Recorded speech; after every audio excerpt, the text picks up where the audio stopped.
A cada pedido feito por aplicativo, um entregador pode enfrentar jornadas extenuantes em meio a uma renda em queda e a ausência de direitos. É a face mais visível da chamada gig economy, que é a economia dos bicos, né? E é uma das faces também mais precárias. E hoje recebemos Luana Filgueiras para nos ajudar a refletir exatamente sobre esse assunto momentoso. A Luana, ela é advogada, especialista em direito e processo do trabalho, processo civil e direito do consumidor. Também escreveu o artigo O Precariado sobre Duas Rodas, em parceria com a advogada e minha colega Benezete Ramos de Medeiros, que foi publicado na Insight Inteligência número 100 e colabora com o livro A Reconfiguração dos Modos de Trabalhar, Olhares Diversos. Seja muito bem-vinda, Luana. Obrigada, vai ser um prazer estar aqui hoje. Vamos tratar desse assunto que poderia ser mais agradável, né? Vamos lá.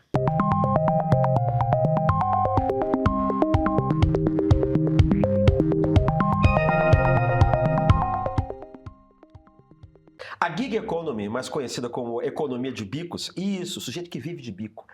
Essa economia promete flexibilidade e autonomia, mas os dados mostram direitos cada vez mais fragilizados. Estamos diante de um novo modelo de trabalho ou de um nome novo para a boa e velha exploração laboral? Olha, a gente está com um cenário novo para a boa e velha exploração laboral. Para falar a verdade, a tecnologia ela mudou muito, não só nossas vidas, nosso mundo, como nossas relações de trabalho, a morfologia do trabalho está completamente diferente. Antigamente, você tinha um modelo de empregados, né, e autônomos. Hoje em dia, você tem uma categoria que ela fica praticamente no limbo. Ela não pode ser considerada autônoma, na realidade, né? Mas também não é empregado, porque, na verdade, você tem toda uma empresa por trás dos aplicativos, todo esse algoritmo... E eu errei. Eu tô nervosa, desculpa. Posso continuar? Traz o uísque. Casa Pedro vende aqui. Deixa eu só te fazer outra pergunta. Eu olho pra lá, eu olho pra onde? Você olha pra mim, mulher. Tá. Falei pra você olhar pra mim. Tá bom, é só porque assim, eu tô meio perdida Pode ainda. não ser muito agradável, mas é só por alguns minutos. Então, na verdade, as empresas, elas criam os algoritmos, mas existe toda uma motivação. Por que elas fazem isso? A tecnologia ela não é neutra. Quando uma empresa ela simplesmente se lança no mercado, como eu vou citar alguns nomes, tá? Como Uber, Rappi, 99, iFood, você coloca o aplicativo para funcionar, o aplicativo ele tem toda uma dinâmica de fazer aquele trabalhador passar mais tempo logado, fazer o máximo de corrida em menos tempo possível, e ele usa vários dispositivos, como gamificação, bônus e tudo mais, para esse trabalhador ficar mais tempo ali trabalhando para a plataforma. Nossa, mas parece igual um jogo. Funciona exatamente como um jogo. Inclusive para os motoristas não é o meu tema de pesquisa, né, em si, do artigo que eu escrevi, mas os motoristas, inclusive, tem muita essa gamificação para eles. Tem muitas missões que eles lançam no início do dia, né? E eles têm que cumprir ao longo do dia para ganhar mais dinheiro ou para conseguir melhores corridas e por aí vai. Isso é justificado como necessário ou útil para o aumento da produtividade do próprio autônomo. Isso aumenta muito a produtividade, porque na verdade é como se fosse realmente um jogo. A gente chama de gamificação. Na verdade, você está ali sendo estimulado a passar mais tempo, porque você vai ganhar melhor condição de trabalho dentro daquele sistema, você vai ganhar mais dinheiro, então você vai receber melhores corridas. Então, na verdade, tem todo um incentivo para você passar mais horas ali e para você jogar aquele jogo deles, da plataforma. Mas me diz uma coisa, deve ter uma discussão sobre livre-arbítrio, né? Porque você pode dizer, isso é bom para eles, estão ganhando mais dinheiro, quer dizer, não sei se estão ganhando mesmo, mas assim, estão ganhando mais dinheiro, tendo mais produtividade, mas isso tem a ver, uma vez que o algoritmo não é neutro, isso pode ser considerado uma decisão, uma escolha do próprio autônomo, do próprio trabalhador, ou isso pode ser tido como uma coisa que é induzida, entendeu? Na verdade, eu não diria que é uma escolha, porque o trabalhador ele não tem uma noção que aquilo está acontecendo na realidade. Ele começou a trabalhar naquela plataforma, muitos deles saíram do mercado formal, se viram desempregados, começaram a trabalhar como entregadores, como motoristas, então eles foram para esse tipo de trabalho. E eles não têm uma noção do real controle que os aplicativos exercem sobre a dinâmica de trabalho deles. Então, eu diria que não tem uma autonomia, não tem uma escolha consciente nisso. Na verdade, eles vão trabalhando, eles estão achando que estão fazendo o horário deles, mas, na verdade, a própria plataforma, ela incentiva a esses trabalhadores trabalharem cada vez mais. Inclusive, posso entrar aqui na questão de algumas entrevistas Você que eu pode fiz? entrar no que você quiser, mulher. Então, quando eu fiz algumas entrevistas, assisti também algumas reuniões de entregadores, e eles falaram, muitos deles já eram motoboys, já trabalhavam com entrega no sistema da CLT antigamente, né? Só que foi um mercado que quando os aplicativos eles entraram em vigência, começaram a aumentar, é um mercado que foi sendo extinto. Você vê hoje em dia muito poucos motoboys que realmente são regulamentados pela CLT, que são contratados por empresa. Antigamente mesmo, uma pizzaria. Sim. Quando a gente era jovem pedir uma pizza, vinha o entregador da pizzaria. Sim. Era bem comum Verdade. isso. Hoje em dia não tem mais. Hoje em dia, poucas pizzarias mantêm seus próprios entregadores. Normalmente eles fazem uma parceria com empresas como o iFood, o 99, e aí eles usam aqueles entregadores. Você falou antigamente a gente chamaria isso como a gente diria que um app desse tipo é uma agência de terceirizados? Porque a gente falava em terceirização, hoje ninguém mais fala nisso. Mas o que você fica parecendo quando você está descrevendo é que é assim, que você terceirizou para uma agência que meio que é cada um por si, dois por todos, né? Pois é, e algumas entrevistas até que eu vi, alguns trabalhadores falavam exatamente isso. Mesmo na época que existia também agências que contratavam microempresas que eram de entregadores, pagavam melhor. E peraí, com um detalhe, uma agência de terceirizados que, na verdade, não tem relação laboral com os terceirizados. Não, porque, na verdade, agora você é parceiro. Você é considerado parceiro. Agora você não é trabalhador, não é patrão. Agora você é colaborador. Colaborador, parceiro. Eles usam muito o termo parceiro mesmo. Que parceria assimétrica, hein? Total. Completamente assimétrico, inclusive porque você não coloca seu preço. O entregador ele não coloca o quanto ele quer ganhar pela hora que ele trabalha. Ele não tem gerência nenhuma. E muito pelo contrário, isso não é transparente. Normalmente ele não sabe exatamente a hora que ele vai trabalhar, pelo tempo que ele vai trabalhar, porque aparece para ele no aplicativo o valor de acordo com a entrega. E o próprio sistema faz esse cálculo com quilometragem e tempo. E o app, digamos assim, a empresa do app, ela retém quanto, mais ou menos, da renda do... Isso é variável. Não posso nem chamar de trabalhador, né? Enfim. Isso eu não saberia te informar hoje o quanto tá, entendeu? Até porque é variável. Então, eu não teria esse dado para te apresentar. Isso seria interessante saber. Mais horas, menos renda, atividade perigosa, a gente sai de carro no domingo, tem que morrer de medo porque você vai virar o carro para a esquerda, passa uma moto no meio, aumento, né, dos acidentes de trânsito. Por que esses trabalhadores resistem à regulamentação, apesar do ambiente de trabalho ter se tornado tão precarizado, tão nocivo, né? Então, eu sugiro alguns fatores, tá? Entre eles, porque realmente, como eu estava dizendo, muitos motoboys não encontram mais um emprego formal. Então, eles acabam sendo empurrados para esse tipo de economia, que é uma economia dos bicos, né? Que a gente chama de gig economy. Mas isso tem a ver com a reforma trabalhista também, né? Também. Não só, mas também. Isso tem a ver muito também, além da reforma trabalhista, além de toda a precarização do direito do trabalho que a gente vem passando ao longo dos anos. Impressionante. Com o aumento da tecnologia, e a tecnologia não está mais transparente, muito pelo contrário.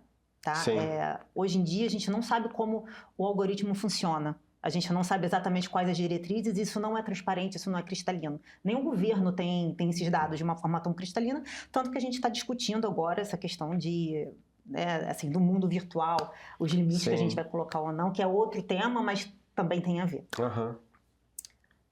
Mas voltando à pergunta que eu esqueci.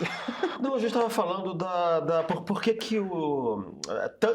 tantos desses trabalhadores que vivem com um vínculo empregatício completamente precário, eles resistem à regulamentação da própria atividade deles.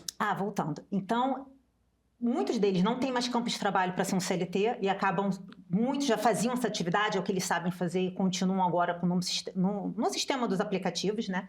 E além disso, muitos deles veem como uma coisa boa por não ter jornada de trabalho. E aí é uma pegadinha.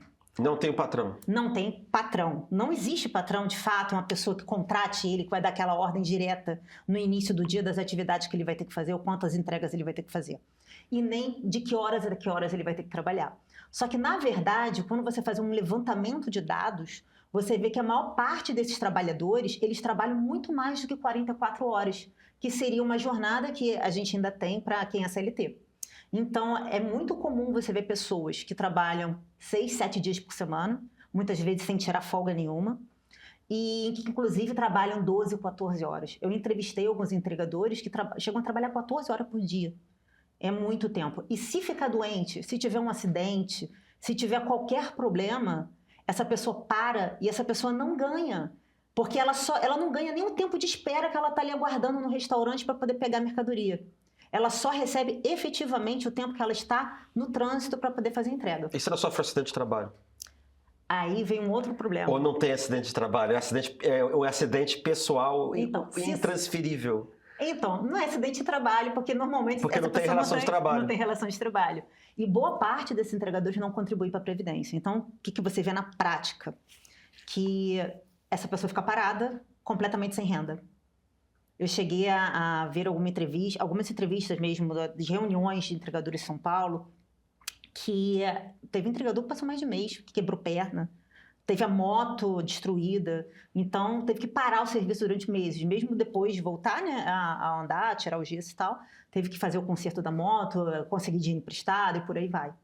Então, assim, é uma situação muito assimétrica, porque a plataforma ela só ganha. E essa pessoa que está trabalhando, esse trabalhador, ele vê como uma coisa boa, porque ele pode fazer o horário dele, ele vai fazer a renda dele, ele coloca uma meta. É muito comum você ver eles colocando meta. Fala assim, eu vou trabalhar, vou correr até fazer tanto por dia. E aí, se tanto por dia, você não sabe se vão ser 8, 10, 12 horas. Vai depender da corrida que você pega, vai depender toda uma dinâmica do próprio sistema. Então, mas eles colocam meta. Tanto o motorista de carro, né, quanto o entregador mesmo de alimentos, que é o setor que eu estudo, todos eles colocam uma meta para ganho.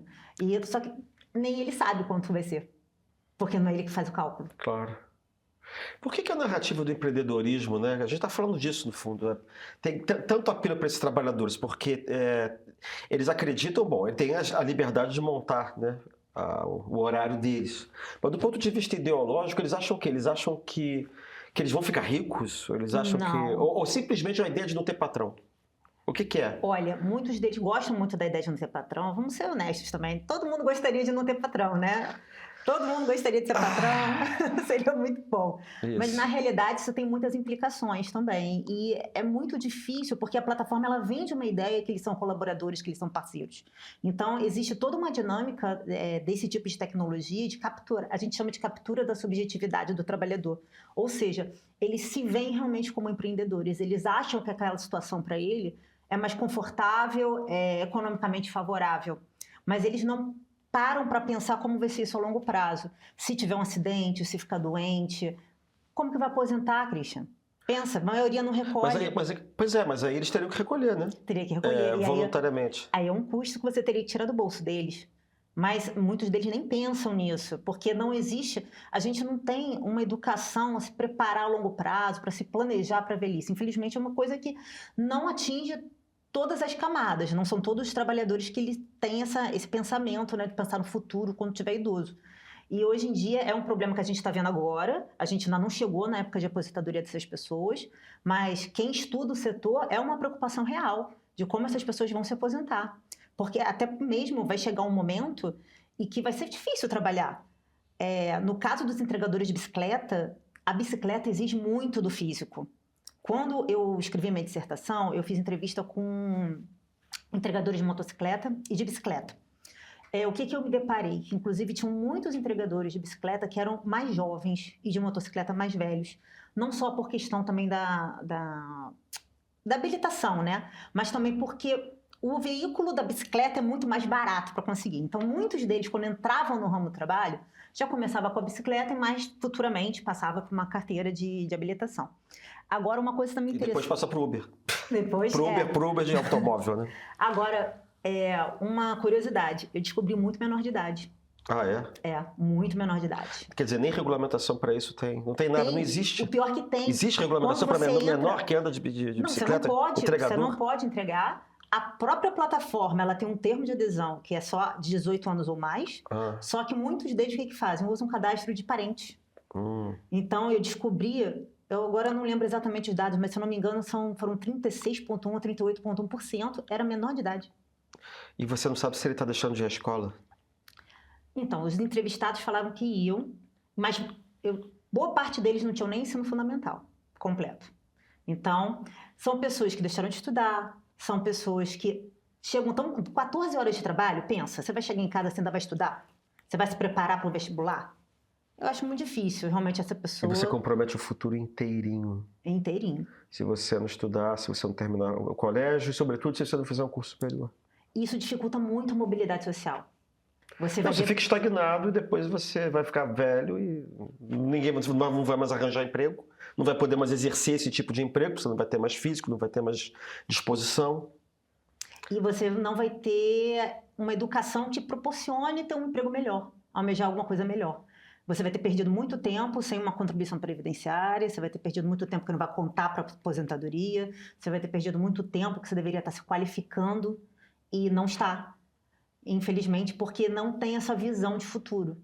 Eu vejo assim, é um problema. Muitos deles querem sair, principalmente dos que eu entrevistei, que trabalham com bicicleta, que são jovens, eles não querem ficar ali, mas no momento estão ali.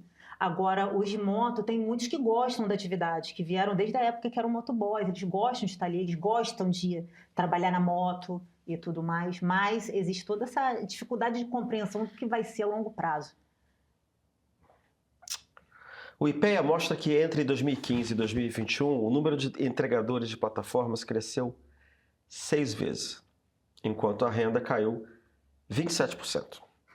O que explica essa adesão crescente a esse formato de trabalho, né? Apesar dessa precarização dos vínculos, ou da falta deles, já nem sei o que eu falo da falta de vínculos laborais. Então, a gente teve um período de desemprego grande, né, antes, e agora a gente está melhorando isso. Esse período foi um período praticamente ruim em tudo, né? Foi o período da crise. E agora? Mas agora a gente tem mais empregos, porém com salários muito baixos. Então, é muito comum você ter empregos, pessoas que ganham entre 1 e 2 salários mínimos, e dependendo da quantidade de horas que essas pessoas trabalhem como entregadores, eles conseguem até tirar mais. A custo de muitas horas de trabalho, sim, mas eles conseguem fazer uma renda maior. Então, isso empurra muitos deles a continuarem nesse tipo de serviço. Você acha que com o tempo passando, isso pode mudar? Digamos assim, ainda não houve uma geração que foi criada nesse tipo de vínculo, de falta de vínculo, né? Nem sei como designar isso, e que tenha enfrentado, na verdade, esse problema, né? Quer dizer, não houve uma geração de entregadores de app que envelheceram para poder sentir na pele as consequências dessa situação, não é isso? Infelizmente, a gente ainda não chegou nesse ponto, ou felizmente, porque eu não sei como é que vai ser daqui para frente, mas uma coisa que me preocupa muito é como que pelo menos o nosso governo está tratando essa questão. Tem todo um movimento, um grupo de estudo, que a gente debate, né, o que precisa ser feito, até porque boa parte deles não querem regulamentação como vínculo de emprego. Isso é uma discussão que você teve no início, mas se você conversar tanto com motoristas como entregadores, eles não querem, então a gente tem que pensar como que seria um novo modelo de trabalho que atendesse a eles, sim, mas que garantisse um mínimo de uma condição de saúde, um ambiente laboral digno e uma condição de futuro mesmo para essas pessoas. Então, isso tudo é um debate que a gente está tendo agora. Mas um ponto assim, que me preocupa muito, que inclusive eu trago no artigo, o artigo que eu escrevi para Insight, é que existia uma lei antigamente que era para quem era CLT, entregador CLT, né? Motoboy. E nessa lei você tinha que ter mais de 21 anos, você tinha que ter 2 anos de carteira, você tinha que ter um curso do Conatran que ensinava direção defensiva, primeiros socorros e tudo mais. Ou seja, para diminuir o índice, né, de acidentes e problemas no trânsito que você pudesse ter e, consecutivamente, diminuir o índice de mortes e tudo mais.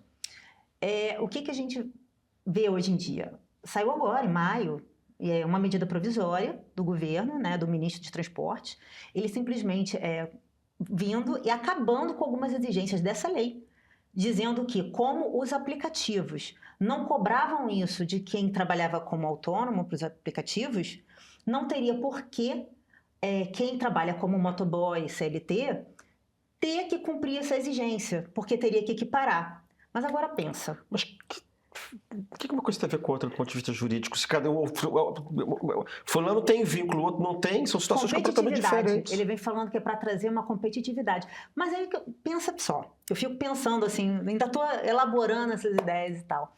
Mas não deveria garantir, não deveria pedir para as plataformas darem esse curso, exigir maior experiência dos motoristas, exatamente para diminuir o índice de acidentes? Na verdade, o que você vem falando? Que para você favorecer a liberdade econômica, você tira algumas exigências que diminuiriam o índice de acidente, ao invés de acrescentar para os motoristas que trabalham com aplicativos, que seria uma coisa boa, porque hoje em dia, por exemplo, esse curso mesmo, que ensina primeiro socorro, direção defensiva, do Cunatran e tal, ele é facultativo. Por enquanto está uma medida provisória, a gente não sabe se vai depois ser votada, vai ficar ou não, mas a gente vê um movimento, assim, em vez de ser um movimento para garantir mais saúde, garantir mais direitos, estão esvaziando a troco de uma competitividade financeira, a troco de mercado. Mas parece que eles pensam que proteção social e liberdade econômica são um jogo de soma zero. Né, que parece que um é feito às custas do outro sempre. Por que você não pode, na verdade, adaptar as novas tecnologias e ter uma preocupação minimamente republicana ou minimamente social, enfim? Porque isso tudo depois vai cair nas costas do governo, de qualquer maneira. E já está caindo, né? Porque se você parar para ver o índice de acidentes, essas pessoas que se acidentam em moto, com entrega, eles vão parar no SUS. Claro. Eles não têm plano de saúde, eles vão todos para o SUS. Então, são pessoas que passam muito tempo se tratando do SUS, estão lá na fila. Então, essa conta está caindo para o governo. No final das contas, são pessoas que não vão aposentar. Essas pessoas que não vão aposentar ou que tiverem algum problema, que não consigam mais trabalhar por questão de alguma deficiência, vão cair no BPC Loas. Então, na verdade, essa conta vai aumentar. É um estudo assim, que não bate. A gente tem que pensar de uma maneira que funcione para garantir a saúde desse trabalhador, garantir um desenvolvimento econômico, social, cultural, garantir que ele possa futuramente ter uma mobilidade social, que eu acho isso muito importante. Claro. Você ter um país que você pense em haver mobilidade social. E a gente não está tendo essa preocupação. Eu não vejo, pelo menos hoje em dia, uma preocupação real com isso, assim, efetiva. Eu acho que a gente precisa debater mais isso e pensar mesmo em políticas públicas. E esse grupo é um grupo também que tem muita dificuldade de se reunir para fazer uma luta por direitos, porque, pelo que eu andei pesquisando, eles têm interesses também conflitantes. Se você pega um motorista de um carro, são pessoas diferentes, eles têm interesses diferentes dos entregadores. Então, isso tudo tem dificultado uma conversa para ver o que se vai criar de lei para garantir os direitos mínimos deles. O break dos apps mostrou capacidade de mobilização sem vínculo formal. Pergunta, o direito oferece algum instrumento real para essa categoria? Olha, hoje em dia eu não vejo nenhum instrumento real para a categoria, até porque é uma categoria que a gente está discutindo ainda como que vai ser legalizado isso. Tanto que quando bate no judiciário, hoje em dia ainda tem uma discussão muito grande se é vínculo, se não é vínculo. E se não é vínculo, o que você vai garantir, o que você não vai garantir. Então, a gente ainda está... Existem grupos de estudo no governo, existem grupos de estudo nas faculdades também, as pessoas estão debatendo como dar um direito mínimo. E agora também vai ter o julgamento se é vínculo ou não é vínculo, dia 26 de junho, se eu não me engano, agora de 2026. O que, do Supremo? Do Supremo. O Supremo está desmantelando toda a legislação trabalhista, né? Está. Infelizmente está. A gente está tendo isso em vários setores. Tanto desconstituindo várias decisões do TST, inclusive, tem muitas reclamações parando lá, inclusive, do TST também, e ele está desmantelando a questão de terceirização, pejotização, essa questão dos aplicativos. Eu tenho medo do que vai ser julgado, mas a gente vai ter que aguardar agora, se não me engano, é dia 26 de junho que está marcado pauta. Quer dizer, eu não acompanho o direito do trabalho, mas a impressão que dá é que a lógica toda que foi montada da legislação trabalhista, a própria lógica da pejotização vai destruindo tudo. Porque como é que você vai... Uma coisa é você contratar a pessoa, outra coisa você vai ter que inventar que você é uma pessoa jurídica para ser contratado, quase que sociedade unipessoal. E hoje em dia você pode ter tanto atividade meio quanto atividade fim. Você vê hospital que não tem nenhum médico funcionário. Pois é, mas isso... Todos eles são PJ. Mas isso é uma coisa tão óbvia que isso aí é uma maneira de você evitar o vínculo pessoal, entendeu? É uma coisa assim... Deram uma aparência lícita para você burlar as leis. Verdade, mas isso é óbvio que e parece que as pessoas não levam mais isso em consideração. Bom...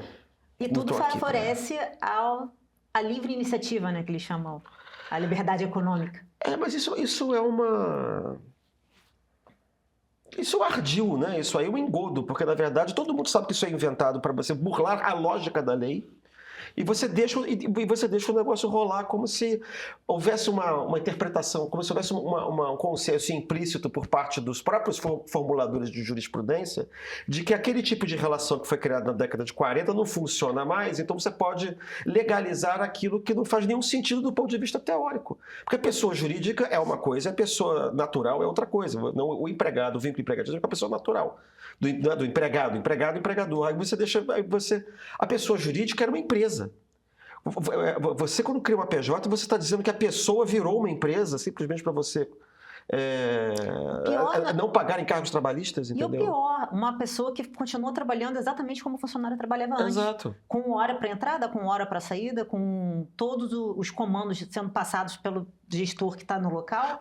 O que a jurisprudência diz para dizer, sobretudo do Supremo Tribunal Federal, para achar que não está havendo burla à lei? Eles hoje em dia defendem que há novas formas de trabalho e que, no caso, essas pessoas jurídicas seriam condizentes com as novas formas de trabalho, com os tempos que nós vivemos hoje em dia.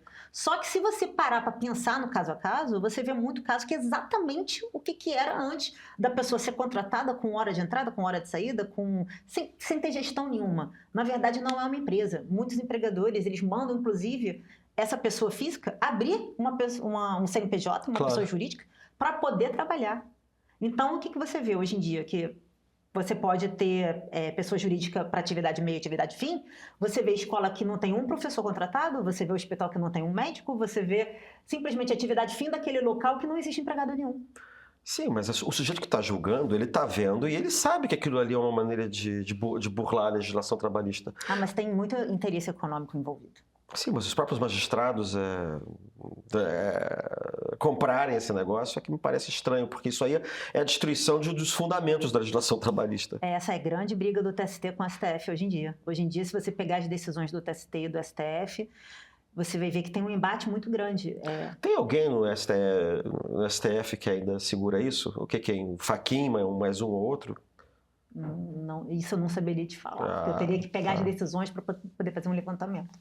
Tudo bem, isso fica para a próxima entrevista. A regulamentação já existe em outros países, né? Você acha que o Brasil tem algo a aprender ou a evitar com esses modelos? O que você acha que... Como é que estão as coisas andando nos outros países? Você acha que a gente vai chegar lá? Você acha que... Qual é o futuro dessa situação? Eu tenho a impressão de que isso não tem como durar muito tempo, né? Então, eu sempre tenho muito medo quando você fala em importar leis de outros países, porque eu acho que quando você vai trazer uma lei de outro país, você tem que pensar se a nossa sociedade ela é compatível com aquela, que diferenças a gente tem, quais são os cidadãos que estão aqui, o que é importante para a gente. Mas é importante você ver para direito comparado. Eu não saberia te informar agora. Se você perguntasse assim, qual lei seria ótima para a gente? Eu acho que a gente precisaria ainda debater Mas você muito. não tem a impressão de que você está criando uma situação de limbo jurídico? Como existe limbo a respeito, por exemplo, de regulação das big techs, dos algoritmos, isso tudo é uma caixa preta para a soberania nacional. Sim. Entendeu? Isso significa que o mecanismo central das relações sociais e econômicas do Brasil não está debaixo da jurisdição do Estado brasileiro. Eu concordo. Então, assim, isso não é possível que isso dure muito tempo da maneira que está, porque isso vai criar uma série de situações anômicas, de problemas concretos do ponto de vista do funcionamento da sociedade. Não digo isso no Brasil, acho que isso é um problema geral. Tenho certeza que os outros países também estão tentando equacionar isso. Alguns lugares devem estar na frente dos outros. Eu só acho que o dia vai chegar, né? O dia vai chegar. A questão é quando que isso vai chegar a custo de suor e sangue de quantos trabalhadores?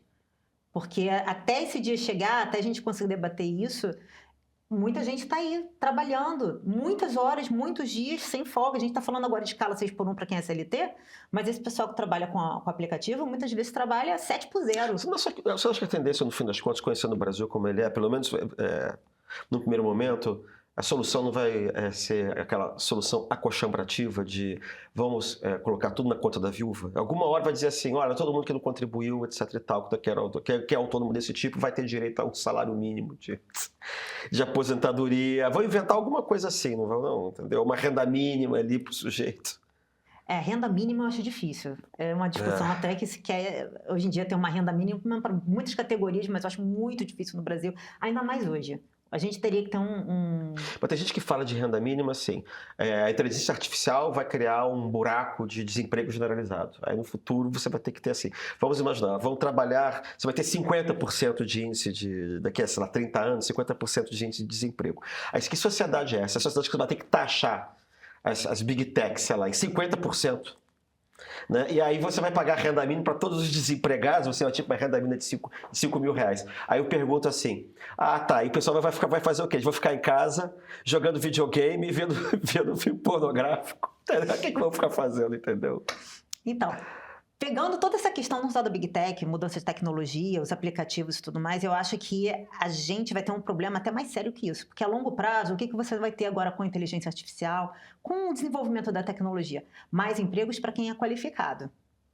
Agora, para você ser qualificado, você precisa de investimento e tempo de estudo. Uhum. Essas pessoas que trabalham 14 horas, 12 horas por dia, não têm folga, não conseguem investir em educação.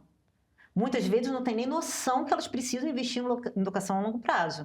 Então, você vai criar um gargalo de pessoas que não vão ter um preparo para as atividades que vão ser necessárias futuramente. Você vai ter dois tipos de cidadão. Um cidadão que consegue um emprego, que está altamente qualificado, e o que não tem qualificação nenhuma. Pois é, mas é por isso que eu acho que isso vai dar um problema que vai ter que ser resolvido, porque uma situação de darwinismo social numa democracia dessas é assim, esses caras vão se estrepar, só que esses caras votam. O que você vai fazer? É como se fosse um mercado de voto também. Aí vai ter que aparecer alguém que vai ter que oferecer uma resolução para isso.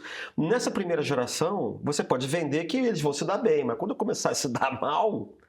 Entendeu? Eu acho que vai parecer um pouco... Vai ter que mudar o discurso. Aí eu acho que vai parecer uma coisa semelhante àquilo que existia na virada do 19 para o 20, quando não havia regulamentação da legislação trabalhista. Em que você dizia, na verdade, que o empregado e o patrão eram iguais, e que você tinha um contrato de trabalho, não era uma questão pública, era uma questão privada. Né? Mesmo que houvesse, quando havia essa assimetria enorme entre o operário e o dono da fábrica, entendeu? Tem uma hora que esse discurso não cola mais e o Estado foi obrigado a intervir para resolver esse tipo de situação. Mas o Estado uma hora vai ter que intervir. É isso que eu estou querendo. Já está chegando num ponto que já está ficando insustentável. O Estado vai ter que intervir, porque só do conflito no judiciário já está algo tão...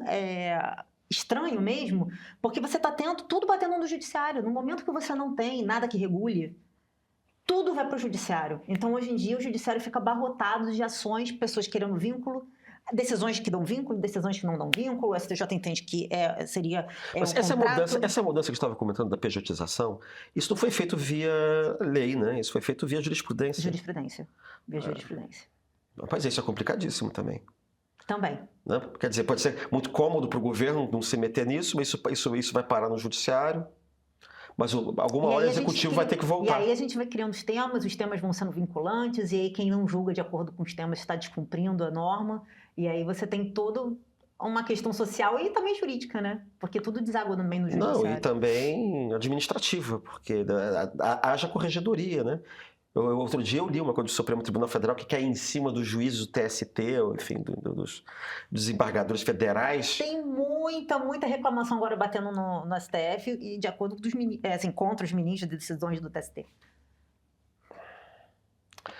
Luana, muito obrigado por ter vindo conversar com a gente sobre esse tema que, enfim, é o tipo do tema, de novo, onde existe vácuo jurídico, né? Entendeu? O vácuo jurídico da regulamentação de Big Tech, que afeta diretamente também